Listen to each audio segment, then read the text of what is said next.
The Princess and the Pauper.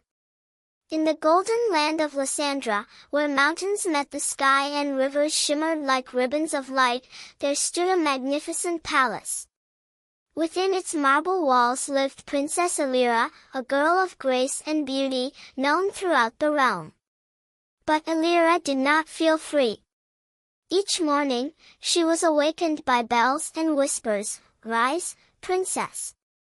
You must smile today." Each afternoon was filled with rehearsals, rules, and tutors correcting her posture. And each evening, as the sky turned amber, she gazed out her window and wished, just once, to live like the people beyond the gates. Not far from that palace, in a noisy quarter where lanterns hung from clotheslines and music rose from the stones, lived Maren. She had no royal titles, no dresses stitched with pearls. What she had were her quick hands, sharp eyes, and a heart full of dreams. Maren lived with her aunt in a room above a candlemaker's shop. She earned coins by running errands, polishing boots, or playing the flute near the marketplace. Her world was messy, sometimes harsh, but entirely her own. One day, during the festival of sunlight, a day when the city burst with music, dancing, and sweet cakes, Elira disguised herself in a plain cloak and slipped into the crowd.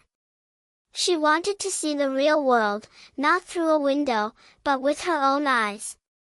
Meanwhile, Maren had managed to sneak into the palace gardens with nothing but boldness and curiosity. That was when it happened. By the fountain at the center of the garden, they saw each other. Two girls. One royal, one common. But their faces were so alike, it was as though they were reflections of the same soul. They stared. "You're me," whispered Elira. "And you're me," Maren said with a grin. Then came the idea, foolish, daring, and wonderful. "Let's switch places," Elira whispered. "Just for the day," Maren replied. And so they did. Elira ran into the streets, free from guards and duty. She tasted warm bread from a vendor's cart, danced to fiddle music, and talked to children without being bowed to. For the first time, she laughed without being watched. Maren stepped into silk slippers and golden halls. She was addressed as, "Your Highness," given anything she asked for, and even led a council meeting where she spoke her mind without being dismissed. But their joy did not last. That evening, word reached the palace, a faction of nobles planned to overthrow the queen. A coup, hidden beneath the celebration. Maren, sitting on the throne as a pretend princess, realized she was now a target. Elira, still in disguise, overheard the same plot from a whispering merchant. Her heart pounded as she rushed back through the gates, pushing past guards, desperate to protect her friend, and her mother, the queen. Together, Elira and Maren stood before the traitors. Maren, using her wit and the knowledge she had gained from the people, exposed their lies. Elira called upon the royal guard and revealed the truth of their switch. There was silence.